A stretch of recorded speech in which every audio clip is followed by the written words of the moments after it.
Pemirsa, untuk mengetahui upaya apa saja yang kini tengah dilakukan oleh Provinsi Jawa Tengah dalam membendung penularan virus corona, kita akan berdiskusi dengan Gubernur Jawa Tengah Ganjar Pranowo. Selamat sore Pak Ganjar.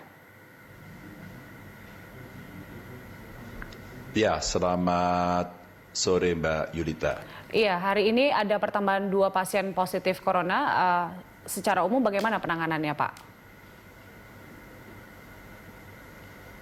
Oh ya, kita sebenarnya sudah punya SOP-nya, maka kenapa kemudian teman-teman yang melakukan tracing itu kita minta begitu seriusnya untuk mencari, dan kita meminta masyarakat untuk menyampaikan informasi-informasi secara terbuka, karena dengan itu kita harapkan kami akan mudah melakukan pengecekan.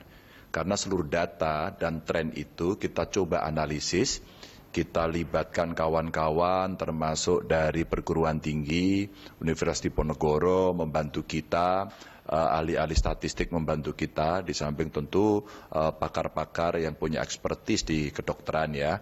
Dan kita menghitung betul hari ini trennya seperti apa, kira-kira nanti puncaknya sampai di bulan apa, rumah sakit siap atau tidak, bagaimana kita melandaikan kurva agar kemudian dia tidak masuk ke rumah sakit tapi bisa dicegah di masyarakat dengan menjaga jarak, dengan mereka tetap tinggal di rumah, dengan memberikan edukasi ketika pelajar di rumah, jangan dikasih PR banyak-banyak, kasih saja pelajaran tentang COVID-19 ini sehingga mereka bisa tahu, dan itu kan ilmu yang sangat penting.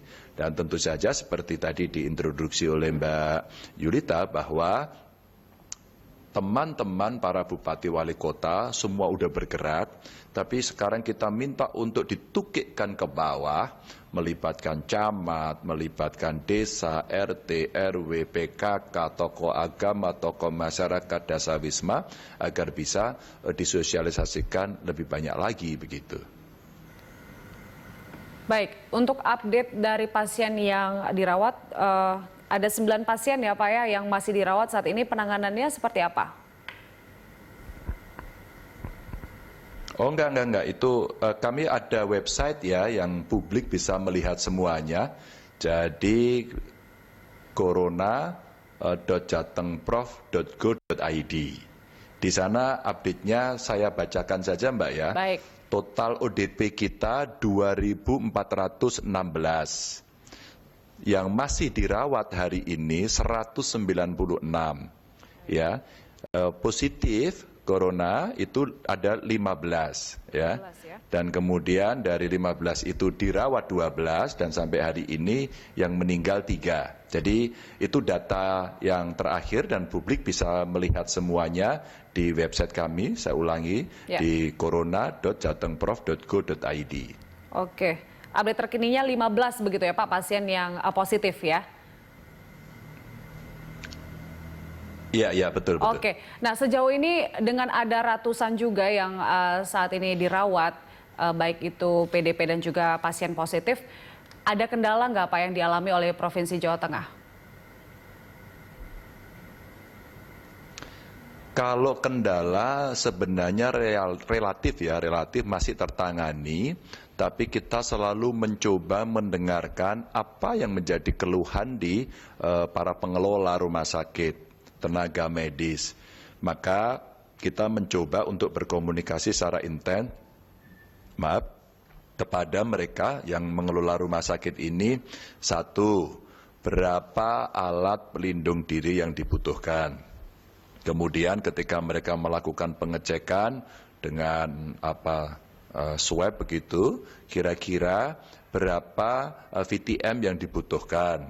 Terus kemudian masker dan seterusnya, termasuk alat-alat yang dibutuhkan. Semua rumah sakit kita minta untuk menghitung, menyampaikan kepada dinas kami, dan kami yang mengikhtiarkan, termasuk komunikasi dengan pusat, mencari pabrikannya, mencoba membeli di tempat-tempat yang lain, atau mencarikan alternatif. Kenapa ini saya sampaikan? Seringkali yang seperti ini muncul di permukaan. Umpama kemudian orang teriak-teriak, kami nggak punya alat pelindung diri, tolong pemerintah sediakan. Nah yang begini-begini ini sebenarnya saya meminta, coba mari kita disiplin komunikasi agar disampaikan kepada kita, kepada pemerintah, kepada Dinas Kesehatan, agar kami nanti membantu gubernurnya, wakil gubernurnya, gugus tugasnya, semua tidak tinggal diam. Bahkan pagi tadi, minggu-minggu pun mereka rapat semua, kami ikut hadir di sana, mereka bekerja mencari source yang ada itu. Nah ini yang barangkali peralatan yang mereka butuhkan mesti betul-betul disampaikan. Karena kalau kita melihat dengan 196 ya, hari ini yang kita rawat, insya Allah sih kita masih punya kurang lebih 303 kamar, maka masih bisa. Nah tugas kita sekarang, kita tidak tinggal diam seperti buka warung menunggu pembeli, tidak, mohon maaf ya. Kita sekarang mencoba mencari ahli, trennya seperti apa.